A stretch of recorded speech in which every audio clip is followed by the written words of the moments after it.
வணக்கம். மதிமுகம் செய்திகள். இன்றைய முக்கிய நிகழ்வுகளை பார்ப்பதற்கு முன்பாக தலைப்பு செய்திகளை பார்க்கலாம். பல்வேறு துறை சார்ந்த திட்டங்களை தொடங்கி வைத்தார் முதலமைச்சர் மு.க.ஸ்டாலின். 644 பேருக்கு பணி நியமன ஆணைகளையும் வழங்கினார். வெறி நாய்கள் மற்றும் ராபிஸ் பாதிக்கப்பட்ட நாய்களை தவிர மற்ற நாய்களை விடுவிக்க வேண்டும். உச்சநீதிமன்றம் உத்தரவு. வந்தாரை வாழ வைக்கும் சென்னையின் 386வது பிறந்த நாள். சென்னை தமிழ்நாட்டின் இதய துடிப்பு என முதலமைச்சர் நெகிழ்ச்சி பதிவு. தென் அமெரிக்காவில் சக்தி வாய்ந்த நிலநடுக்கம். ரிக்டர் அளவுகோலில் 7.5 பதிவு. வங்கக்கடலில் புதிய காற்றழுத்த தாழ்வு பகுதி உருவாக வாய்ப்பு. வானிலை ஆய்வு மையம் எச்சரிக்கை. மருத்துவ பணியாளர் தேர்வு வாரியம் மூலம் தேர்வான 644 பேருக்கு பணி நியமன ஆணைகளை முதலமைச்சர் மு.க.ஸ்டாலின் வழங்கினார். சென்னை தலைமை செயலகத்தில் இருந்து பல்வேறு துறை சார்ந்த திட்டங்களை காணொலி மூலம் தொடங்கி வைத்து பணி நியமன ஆணைகளை முதலமைச்சர் மு.க.ஸ்டாலின் வழங்கினார். அதன்படி ரூபாய் 104.24 கோடி மதிப்பீட்டில் கட்டப்பட்ட 2 ஊராட்சி ஒன்றிய அலுவலகங்களை திறந்து வைத்தார். அதேபோல் கொட்டாம்பட்டியில் புதிய பேருந்து நிலையம், 66 பள்ளி கட்டிடங்களையும் திறந்து வைத்தார். மேலும் 4 புதிய நூலக கட்டிடங்கள், 49 பொது விநியோக கடைகள் உள்ளிட்ட பல திட்டங்களையும் முதலமைச்சர் திறந்து வைத்தார். இதனைத் தொடர்ந்து தமிழ்நாடு அரசு பணியாளர் தேர்வாணையம் மூலம் தேர்வான 644 பேருக்கு பணி நியமன ஆணைகளை வழங்கினார். அதில் 182 உதவி மருத்துவ அலுவலர்கள், 48 பல் மருத்துவர் பணிக்கு தேர்வானவர்களுக்கு பணி நியமன ஆணைகளை வழங்கினார். இதனை அடுத்து 324 அறுவை அரங்கு உதவியாளர்கள், 18 உளவியல் உதவி பேராசிரியர்களுக்கான ஆணைகளையும் முதலமைச்சர் மு.க.ஸ்டாலின் வழங்கினார். வெறித்தனமான நாய்கள், ராபிஸ் பாதிக்கப்பட்ட நாய்களை தவிர மற்ற நாய்களை விடுவிக்க உச்சநீதிமன்றம் உத்தரவிட்டுள்ளது. டெல்லியில் தெரு நாய்களை பிடித்து காப்பகங்களில் அடைக்க 2 நீதிபதிகள் அமர்வு உத்தரவிட்டிருந்தது. 2 நீதிபதிகள் அமர்வின் தீர்ப்பை எதிர்த்து விலங்கு ஆர்வலர்கள் உச்ச நீதிமன்றத்தில் வழக்கு தொடர்ந்தனர். வழக்கை விசாரித்த நீதிபதிகள் விக்ரம் நாத், சந்தீப் மேத்தா, என்.வி. அஞ்சாரியா அடங்கிய அமர்வு தீர்ப்பு வழங்கியது. அதில் தெரு நாய்களை பிடித்து கருத்தடை ஊசி மற்றும் உரிய தடுப்பூசிகள் செலுத்தி மீண்டும் தெருவிலேயே விடலாம் என்றும், ராபிஸ் தொற்று உள்ள நாய்களை மட்டும் காப்பகத்தில் அடைக்க வேண்டும் என உத்தரவிட்டுள்ளனர். மேலும் தெரு நாய்களுக்கு பொது இடங்களில் உணவளிக்க தடை விதித்துள்ளது. இதனிடையே அனைத்து உயர் நீதிமன்றங்களிலும் உள்ள தெருநாய் விவகார வழக்குகள் உச்ச நீதிமன்றத்திற்கு மாற்றம் செய்யப்பட்டுள்ளது. தெரு நாய்களின் விவகாரத்தில் நாடு முழுவதும் பொருத்தக்கூடிய ஒட்டுமொத்த வழிகாட்டு நெறிமுறைகள் ஏற்படுத்தப்படும். இது தொடர்பாக அனைத்து மாநிலங்களிலும் பதிலளிக்க உச்சநீதிமன்றம் உத்தரவிட்டுள்ளது. சென்னை தினத்தை ஒட்டி முதலமைச்சர் மு.க.ஸ்டாலின் வாழ்த்து தெரிவித்துள்ளார்.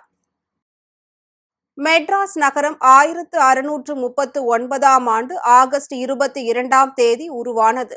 இது சிங்கார சென்னையாக வளர்ந்து இன்று பிரம்மாண்ட பரிமாணத்தில் பல பகுதிகளை சார்ந்த மக்களின் வாழ்க்கைக்கு வழிகாட்டி எல்லோருடைய மனதிலும் ஒரு உணர்வு பூர்வமான இடத்தை பிடித்திருக்கிறது. சென்னை உருவான ஆகஸ்ட் 22ஆம் தேதி சென்னை தினமாக கொண்டாடப்பட்டு வருகிறது.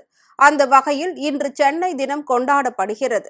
இந்நிலையில் சென்னை தினத்தை ஒட்டி முதலமைச்சர் மு.க.ஸ்டாலின் வாழ்த்து தெரிவித்துள்ளார். இது தொடர்பாக அவர் வெளியிட்டுள்ள எக்ஸ்தல வலைப்பதிவில், எந்தெந்த மூலைகளில் இருந்தோ நண்பர்களை அளித்து வாழ வழி தேடுவோருக்கு நம்பிக்கையை அளித்து, பல பெண்களுக்கு பறக்க சிறகுகளை அளித்து, எத்தனையோ பேருக்கு முதல் சம்பளத்தை அளித்து, சொந்த ஊரில் அடையாளத்தை அளித்து, மொத்தத்தில் நமக்கெல்லாம் வாழ்வளித்த சீரிலம் சென்னை என முதலமைச்சர் நெகிழ்ச்சி தெரிவித்துள்ளார். மேலும் சென்னை வெறும் ஊரல்ல, தமிழ்நாட்டின் இதய துடிப்பு என்றும் முதலமைச்சர் மு.க.ஸ்டாலின் குறிப்பிட்டுள்ளார். தென் அமெரிக்காவில் 7.5 ரிக்டர் அளவில் சக்தி வாய்ந்த நிலநடுக்கம் ஏற்பட்டுள்ளது. தென் அமெரிக்காவில் இன்று காலை சக்தி வாய்ந்த நிலநடுக்கம் ஏற்பட்டுள்ளது. இந்த நிலநடுக்கம் ரிக்டர் அளவுகோலில் 7.5 பதிவாகியுள்ளது. தென் அமெரிக்காவின் ட்ரேக் பாசேஜ் பகுதியில் நிலநடுக்கம் ஏற்பட்டதாக அமெரிக்க புவியியல் கண்காணிப்பு நிறுவனம் தெரிவித்துள்ளது. இந்த நிலநடுக்கம் பூமிக்கு 10.8 கிலோமீட்டர் ஆழத்தில் ஏற்பட்டுள்ளது. மேலும் இந்த நிலநடுக்கத்தால் உயிர் சேதமோ பொருட்சேதமோ ஏற்படவில்லை என தகவல் வெளியாகியுள்ளது. இது குறித்து பசிபிக் சுனாமி எச்சரிக்கை மையம் டிரேக் பாசேஜ் நிலநடுக்கத்தால் சிலி நாட்டின் கடற்கரையில் அடுத்த 3 மணி நேரத்தில் சுனாமி அலைகள் எழலாம் என எச்சரிக்கை விடுத்திருந்தது குறிப்பிடத்தக்கது.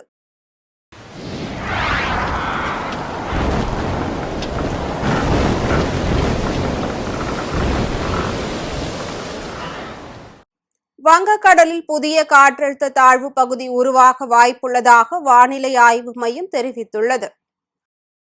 மேற்கு திசை காற்றின் வேக மாறுபாடு காரணமாக இன்று வட தமிழகத்தில் ஒரு சில இடங்களிலும், தென் தமிழகத்தில் ஓரிரு இடங்களிலும், புதுவை மற்றும் காரைக்கால் பகுதிகளிலும் இடி மின்னலுடன் கூடிய மிதமான மழை பெய்யக்கூடும் என்று சென்னை வானிலை ஆய்வு மையம் தெரிவித்திருந்தது.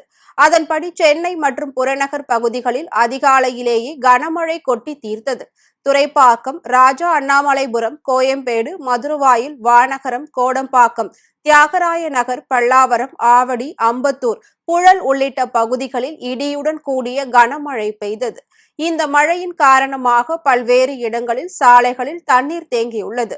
இந்நிலையில் வடமேற்கு வங்கக்கடலில் ஆகஸ்ட் 25ஆம் தேதி குறைந்த காற்றழுத்த தாழ்வு பகுதி உருவாக வாய்ப்புள்ளதாக இந்திய வானிலை ஆய்வு மையம் அறிவித்துள்ளது.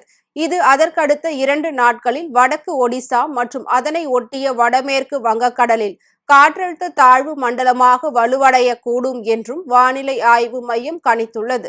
அதன் காரணமாக தமிழகத்தில் அடுத்த சில நாட்களுக்கு மிதமான மழைக்கு வாய்ப்புள்ளதாக கூறப்படுகிறது.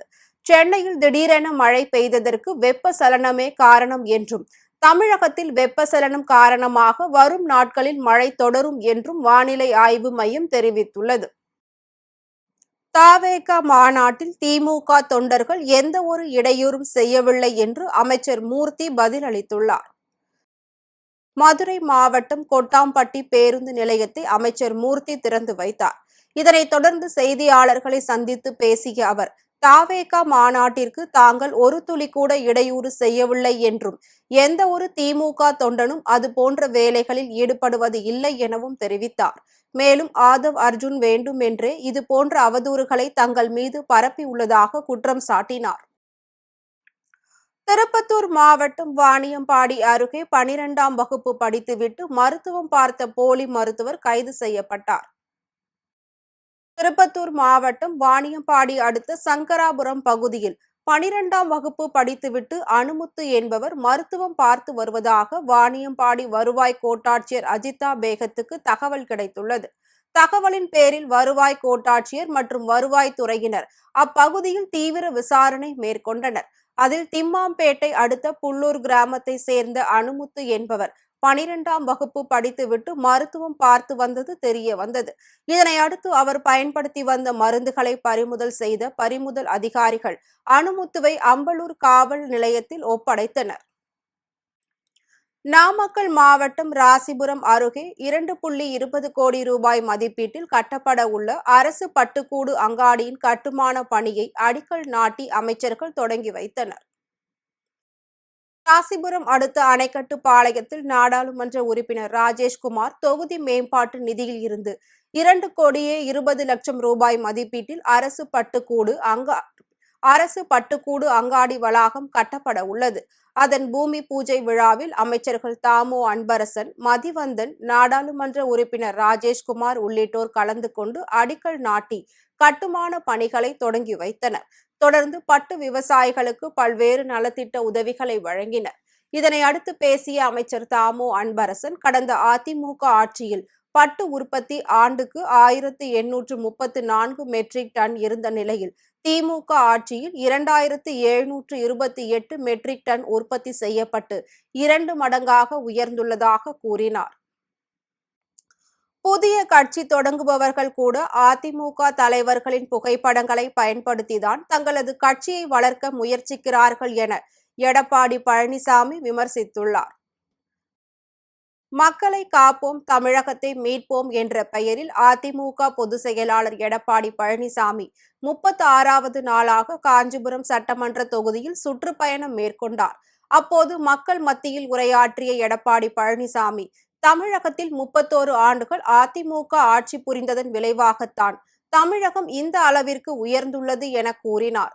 மேலும் ஒரு புதிய கட்சி 2வது மாநாடு நடத்திவிட்டு முதல்வராக ஆசைப்படுவதாக விமர்சித்த அவர், உழைக்காமல் எப்படி மேலே வர முடியும்? ஒரு சட்டமன்ற உறுப்பினர் கூட ஆகவில்லை, அதற்குள்ளாகவே ஆட்சியை பிடித்துவிடலாம் என கனவு காண்பது கேலி கூத்தான விஷயம் என விஜயை மறைமுகமாக சாடினார். அரியலூரில் தேசிய இளைஞர் தினத்தை முன்னிட்டு எய்ட்ஸ் மற்றும் பால்வினை நோய் தொற்று குறித்து தீவிர விழிப்புணர்வு பிரச்சார பேரணி நடைபெற்றது. அரியலூர் அண்ணா சிலை அருகே மாவட்ட எய்ட்ஸ் தடுப்பு மற்றும் கட்டுப்பாட்டு அலகு சார்பில் தேசிய இளைஞர் தினத்தை முன்னிட்டு எய்ட்ஸ் மற்றும் பால்வினை நோய் தொற்று குறித்த தீவிர விழிப்புணர்வு பிரச்சார பேரணி நடைபெற்றது. இப்பேரணியை மாவட்ட ஆட்சியர் ரத்தினசாமி கொடியசைத்து துவக்கி வைத்தார். இதில் ஏராளமான மாணவிகள் கலந்து கொண்டு வாசகங்கள் அடங்கிய பதாகைகளை ஏந்தியவாறு பேரணியாக சென்றனர். அப்போது எய்ட்ஸ் மற்றும் பால்வினை நோய் தொற்றுகள் குறித்த விழிப்புணர்வு வாசகங்கள் அடங்கிய ஸ்டிக்கர்களை ஆட்டோக்களில் ஒட்டி விழிப்புணர்வை ஏற்படுத்தினர்.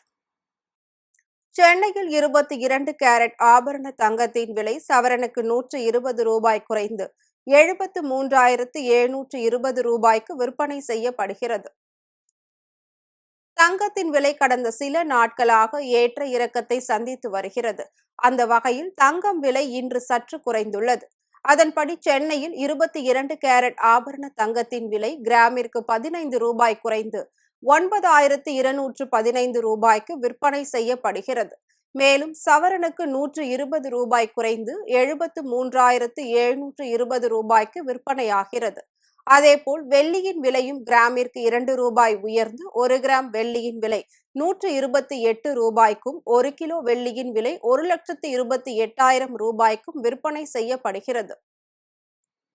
திருப்பூரில் நடைபெற்ற கம்ப்யூட்டர் எம்ப்ராய்டரி அசோசியேஷன் பொதுக்குழுவில் பல்வேறு தீர்மானங்கள் நிறைவேற்றப்பட்டது. திருப்பூரில் கம்ப்யூட்டர் எம்ப்ராய்டரி அசோசியேஷன் சார்பில் 27வது பொதுக்குழு கூட்டம் நடைபெற்றது. சங்கத்தின் தலைவர் கோபாலகிருஷ்ணன் தலைமையில் நடைபெற்ற இக்கூட்டத்தில் திருப்பூர் ஏற்றுமதியாளர்கள் சங்கத்தின் பொதுச் செயலாளர் திருக்குமரன் கலந்து கொண்டு கருத்துரை வழங்கினார். தொடர்ந்து அமெரிக்க வரி விதிப்பினால் பின்னலாடை ஏற்றுமதி தொழிலுக்கு ஏற்பட்டுள்ள நெருக்கடிகளுக்கு ஒன்றிய அரசு அவசர கால தீர்வு காண வேண்டும். திருப்பூர் பின்னலாடை நிறுவனங்களுக்கும் ஜாப் ஒர்க் நிறுவனங்களுக்கும் மின் கட்டணம் உயர்வில் இருந்து தமிழ்நாடு அரசு விலக்கு அளிக்க வேண்டும். எம்ப்ராய்டிங் நிறுவனங்கள் தற்போதுள்ள நிலவரப்படி மின் கட்டணம், மூலப்பொருட்கள் விலை, தொழிலாளர் சம்பளம் உள்ளிட்டவற்றை கணக்கிட்டு ஃபீஸ் ரேட் அடிப்படையில் கட்டணங்களை 20% உயர்த்தி நிர்ணயம் செய்ய வேண்டும் உள்ளிட்ட பல்வேறு தீர்மானங்கள் நிறைவேற்றப்பட்டது.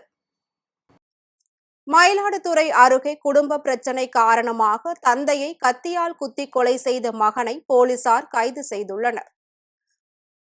மயிலாடுதுறை மாவட்டம் கீழ்ப்பாதி கிராமத்தை சேர்ந்தவர் சிவகுமார். இவருக்கு ஜெயசெல்வி என்பவருடன் திருமணமாகி சிவசர்மா, சபரி கிருஷ்ணன், அபினேஷ் ஆகிய 3 மகன்கள் உள்ள நிலையில் குடும்ப தகராறு காரணமாக அவர்களை பிரிந்து இரண்டாவதாக ரேவதி என்பவரை திருமணம் செய்து கொண்டு அவருடன் வசித்து வந்தார். ரேவதிக்கு 2 மகன்கள் மற்றும் 1 மகள் உள்ள நிலையில் சிவகுமாருக்கும் அவரது முதல் மனைவியின் மகன்களுக்கும் இடையே சொத்து பிரச்சனை இருந்து வந்துள்ளது. இந்நிலையில் முதல் மனைவியின் 3வது மகன் அபினேஷ் தனக்கு கடன் அதிகம் இருப்பதால் பணம் வேண்டும் என சிவகுமாரிடம் கேட்டுள்ளார். அப்போது சிவகுமார் பணம் தர முடியாது என கூறியதால் ஆத்திரமடைந்த அபினேஷ் தான் மறைத்து வைத்திருந்த கத்தியால் சிவகுமாரை தாக்கியுள்ளார்.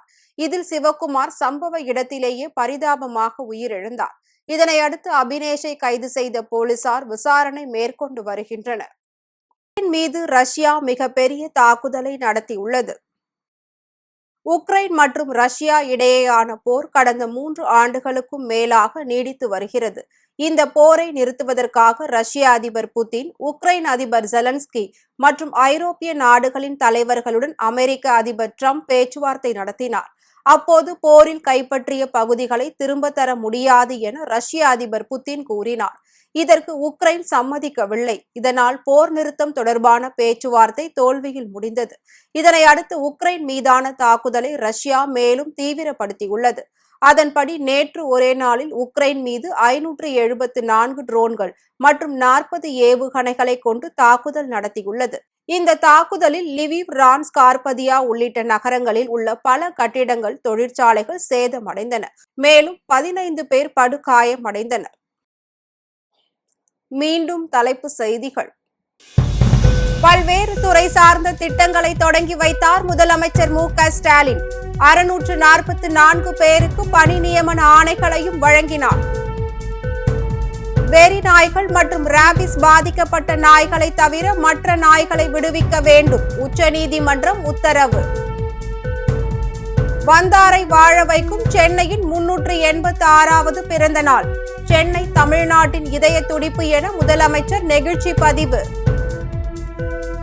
தென் அமெரிக்காவில் சக்தி வாய்ந்த நிலநடுக்கம், ரிக்டர் அளவுகோலில் 7.5 பதிவு. வங்கக்கடலில் புதிய காற்றழுத்த தாழ்வு பகுதி உருவாக வாய்ப்பு, வானிலை ஆய்வு மையம் எச்சரிக்கை. இத்துடன் செய்திகள் நிறைவடைந்தன. மீண்டும் செய்திகள் இரவு 8 மணிக்கு. மேலும் செய்திகளை தெரிந்து கொள்ள மதிமுகம் பிரைம் யூடியூப் தளத்தில் இணைந்திருங்கள்.